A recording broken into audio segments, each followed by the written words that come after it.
நீ வாடா முதல் நாள் ஸ்கூலுக்கு போறேன், நல்லா படிச்சு முன்னேறி வாப்பா மாதிரி அம்மா. சரிப்பா போயிட்டுறேன்பா, டைம் ஆச்சு போயிட்டுறேன்.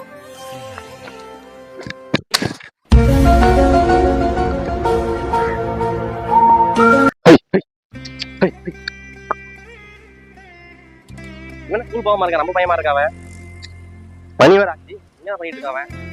ஏய் சும்மா மணி 10 ஆச்சு ஸ்கூல் போக என்ன பண்ணிட்டு இருக்கீங்க? மறந்துட்டோம்பா. என்னடா மறந்துட்ட? பேனா எதுவும் மறந்துட்டியா? இல்லப்பா. நோட் எதுவும் மறந்துட்டியா? இல்லப்பா. காசு எதுவும் அளவு வேணுமா? எவ்வளவு வேணும்? காசு வேணுமா? அது இல்லப்பா. அப்புறம் என்னடா மறந்துட்ட? ஸ்கூல் எங்க இருக்க மறந்துட்டப்பா. ஒரு மாசம் லீவ் விட்டாங்களா, ஸ்கூல் அட்ரஸ் மறந்து போச்சுப்பா. ஸ்கூலு மறந்துட்டியா? ஏன்டா கஷ்டப்பட்டு கடனோட வாங்கி தண்டலுக்கு வாங்கி போடா ஸ்கூலுக்கு.